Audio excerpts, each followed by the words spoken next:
एक महत्त्वाची बातमी आपण बघूया। मनसेचे नेते आणि कट्टर मनसैनिक म्हणून ओळखले जाणारे संतोष धुरी यांनी मुख्यमंत्री देवेंद्र फडणवीसांची भेट घेतली आहे। मनसे नेते संतोष धुरी यांच्या मुख्यमंत्र्यांसोबतच्या भेटीने राजकीय वर्तुळात जोरदार चर्चा झालेली आहे। कट्टर मनसैनिक नेते म्हणून ओळखले जाणारे मनसेचे जयवीरूची जोडी फुटली का असा सवाल उपस्थित होतोय, कारण मुंबई महापालिका निवडणुकीच्या तोंडावर मनसेला मोठं खिंडार पडत आहे। दरम्यान ही सगळी माहिती न्यूज 18 लोकमतला सूत्रांकडून येते। या भेटीने मात्र राजकीय वर्तुळात जोरदार चर्चा केली जाते।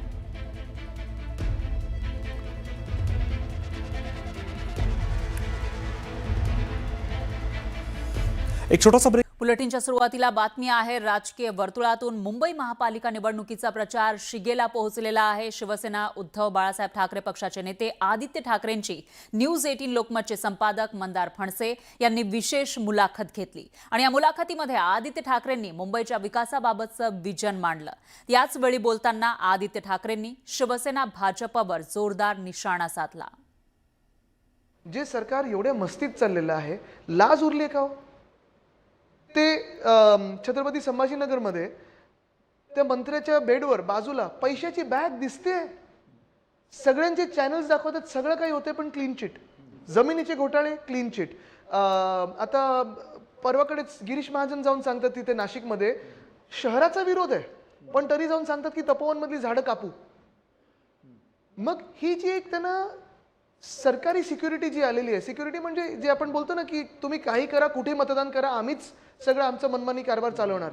मीडिया त्याच्यावर डिबेट घेतं, सगळं काही करतं, पण सरकारमध्ये लाज असायला पाहिजे ना। म्हणजे हीच वाजपेयी साहेबांची भाजप आहे का? जे काही टीका करतात, जे काही टोलेबाजी करतात, हे फक्त आणि फक्त सत्तेसाठी करतात, हे फसवण्यासाठी करतात, खोटं बोलत आहेत। हिम्मत असेल आणि एवढं जर तुम्ही एकामेकाच्या विरोधात असाल तर सत्तेच्या बाहेर पडा ना, द्या राजीनामाने बाहेर पडा। पण मग काय चाललंय कळत नाही ना लोकांना राज्यात। आता स्पष्टपणे कळलेलं आहे, शरद पवारांची युती आणि तुमची आणि शरद पवारांची सुद्धा युतीच आहे। आम्ही आमच्या युत्या आमच्या पद्धतीने पाळलेल्या आहेत।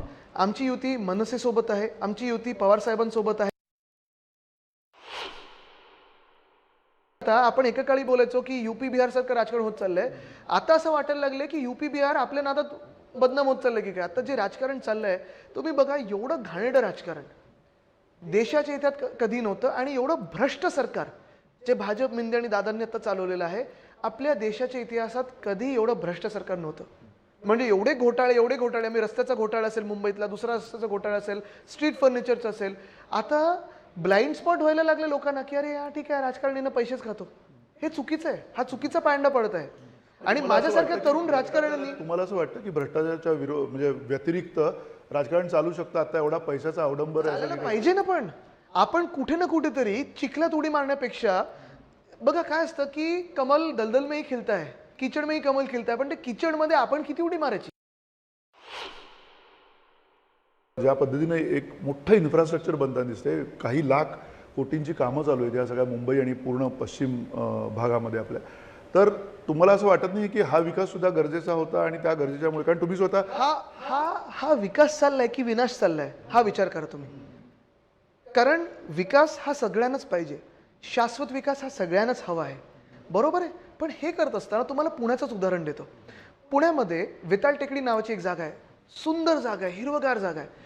पलीकडे जो त्यांना रस्ता काढायचा आहे तो कुठे जातो भाजपला पण माहिती नाहीये। तर तिथे जाण्याची आत्ता रस्ता एक आहे, बोगदा, मेट्रो, वरतून हायवे। लोकांचं म्हणणं सपाटच करा ना, मग टेकडी तरी ठेवते कशाला? एकनाथ मिंदे जे बोलत होते की 6080 कोटीचं पहिलं टेंडर 2023चं, इथेच बसून मी त्यांना एक्सपोज केलं होतं, त्या टेंडरला एक्सपोज केलं होतं। पुढच्या वर्षी पण 6000 कोटीचं त्यांनी काय सांगितलं होतं, 36 महिन्यात मुंबईचे सगळे रस्ते कॉन्क्रीट होतील। तुम्ही मला एक रस्ता पूर्ण केलेला यांनी दाखवा। विकास जो झालाय तो मंदारजी यांच्या कॉन्ट्रॅक्टर्सचा झालाय, यांच्या आवडत्या कॉन्ट्रॅक्टर्सचा झालाय। मुंबईत कधी नाही तो ॲडव्हान्स मोबिलायझेशन फंड 10% दिलेला आहे, त्याच्यातून पैसे काढले आणि खाल्ले त्याने लोकांनी। मग विकास ह्यांच्या कॉन्ट्रॅक्टर्सचा होतो, विकास ह्यांच्या आवडत्या लोकांचा होतो, लोकांचा विकास कधी होणार? आणि विकास तुम्हाला अजून एक सांगतो, विकास जर बघायचा असेल ना तर आमने सामने पूर्ण त्यांची टोळी असेल, तिघही मुख्यमंत्री असतील, 2 उपमुख्यमंत्री असतील, मी एकटा त्यांच्या समोर बसायला तयार आहे।